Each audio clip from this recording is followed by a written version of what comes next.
तो राजा जनक दोनों भाइयों को समीप ले गए। भगवान राम ने धनुष का दर्शन किया और प्रणाम किया, बड़े प्रसन्न हुए। रात्रि में विश्राम किया और कल होने वाले धनुष यज्ञ का इंतजार कर रहे थे। कहने के महाराज अवश्य हम इस धनुष यज्ञ को देखने के लिए पधारेंगे। रात्रि में गुरु महाराज के चरण सेवा को प्राप्त करके विश्राम किया। प्रातः काल भ्रमण के लिए जैसे नगर में भ्रमण कर रहे थे तो माता सीता भी अपनी कुलदेवी की वंदना करने के लिए कि मेरा स्वयंवर होने वाला है मां, इसलिए मुझे ऐसे वर की प्राप्ति हो जिसका मैं युग युग से जन्म जन्मांतर से वर्ण करती रही हूं, वही प्रभु मुझे प्राप्त हो। ऐसी भावना से माता सीता पुष्प लेने के लिए वाटिका में गई। वहां श्री रामचंद्र जी का उन्हें दर्शन हुआ। दोनों भाई विचरण कर रहे थे तो सीता जी ने जब दूर से श्री राम का दर्शन किया तो उन्हें देख करके मन ही मन बहुत प्रसन्न हुई। दूसरी सखी ने परिचय दिया कि देवी ये वही दो राजकुमार हैं जो ऋषि विश्वामित्र के साथ हमारे नगर में आए हैं। सुना है बड़े बलवान हैं, बड़े प्रतापी। सुन करके माता सीता के मन में कौतूहल हो गया और उनकी माधुरी निधि देख करके, श्याम छवि देख करके माता सीता मन में सोचने लगी कि मां भगवती की अनुकंपा कृपा हो, ये वही नारायण परम पुरुष हों जिनका मैं युग युग में जन्म जन्मांतर में वर्णन करती आई हूं। यही राम स्वयं परमात्मा श्री हरि हूं।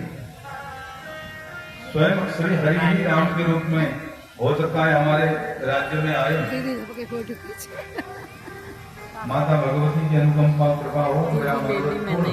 उसको तोड़ करके मन में प्रसन्नता का भाव लेकर के देवी के मंदिर में गई और देवी की भगवती की प्रार्थना वंदना करने लगे, स्तुति करने लगे। जय जय जय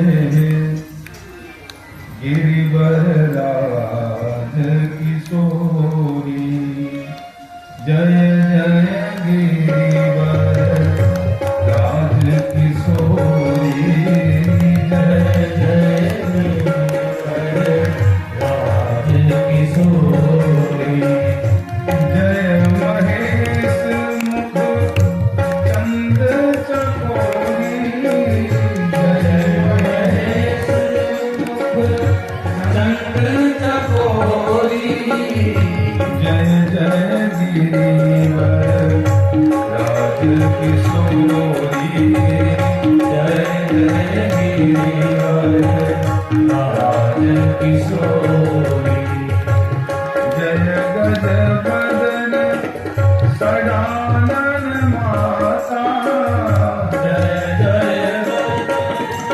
सडानन माता, जगत जननी दामिनी ज्योति दाता, जगत जननी दामिनी ज्योति दाता, जय जय गिरिवर राज किशोरी, जय जय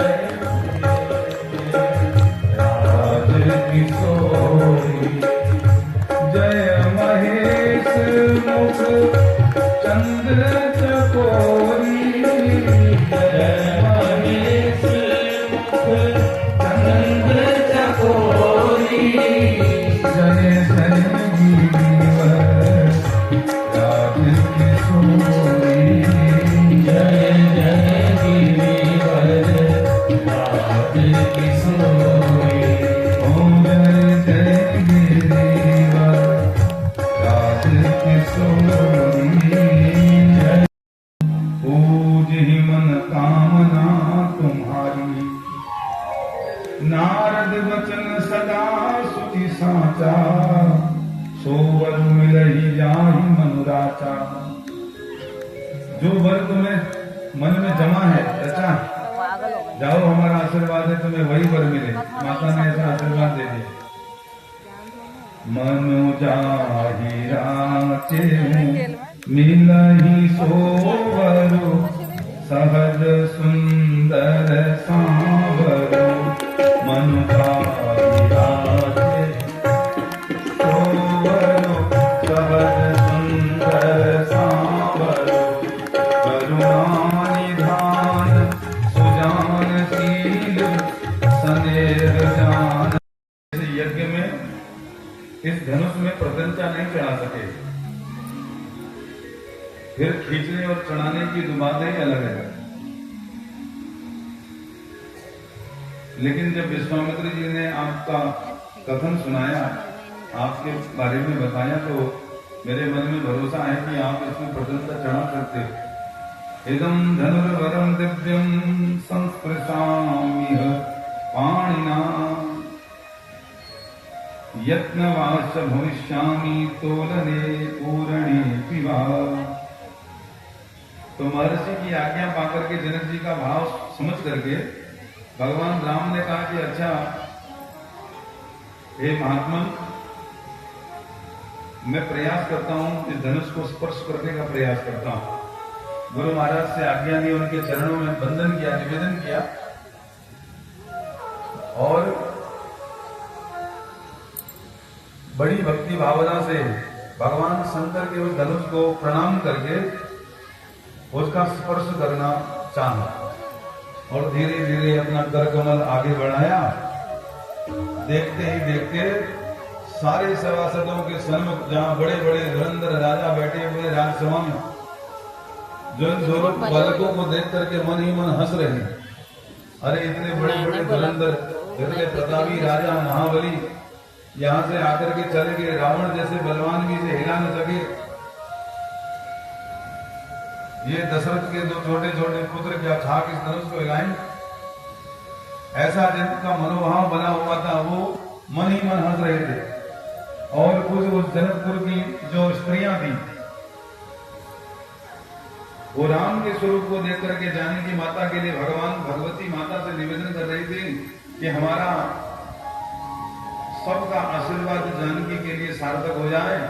माता भगवती हमारे अंतःकरण के भाव को अनुमोदित करे और ईश्वर करे कि सीता को राम ही वर के रूप में मिले। ऐसी सबकी भावना हुई। तो प्रत्येक नर नारी यही मंगल कामना कर रहे थे कि आहा, सीता के स्वरूप के अनुकूल तो श्री राम ही हैं। ईश्वर करे कि राम ये धनुष उठा लें और इस पर प्रत्यंचा चढ़ा लें। उन सबको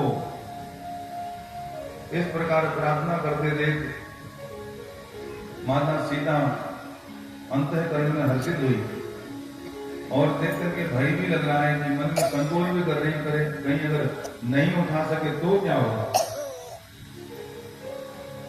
मन में इस बात का संतोष है कि राम ही ये धनुष को उठाएं और राम ही मेरे वर बने और सबकी प्रार्थना भगवती माता स्वीकार करे, सब मुझे आशीर्वाद दें। इस भावना से जानकी जी दृष्टि जमाए हुए भगवान राम ने भगवान शंकर के धनुष को प्रणाम किया और उस धनुष का स्पर्श करते ही अपने कर कमलों से धनुष को हाथों में उठा लिया। जय जय प्रभु श्री सीता, जय जय श्री सीता।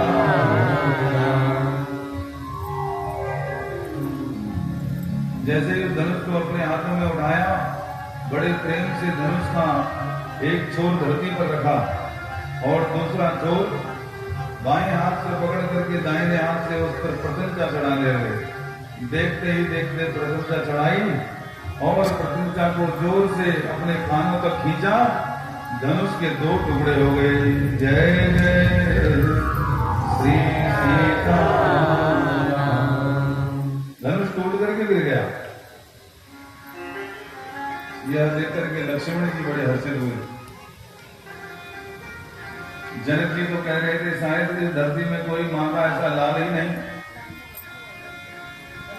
क्षत्रियों में ऐसा कोई बलवान ही नहीं रहा कि जो इस धनुष को उठा करके प्रत्यंचा चढ़ा सके। आज श्री राम ने, हमारे भाई ने जनक जी का भी मान रख लिया और इन अभिमानी राजाओं का अभिमान भी चूर चूर कर दिया।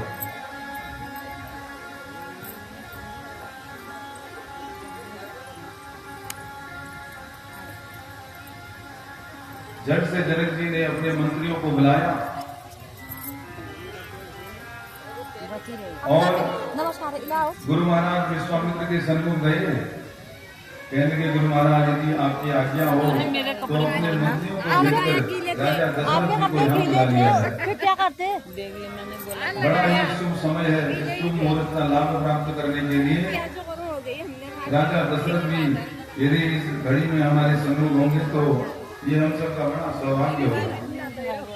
गुरु महाराज ने अपनी प्रशंसा व्यक्त करे, अवश्य राजन, राजा दशरथ को बुलाना ही चाहिए। विश्वामित्र ने तथास्तु कहकर राजा की बात का समर्थन किया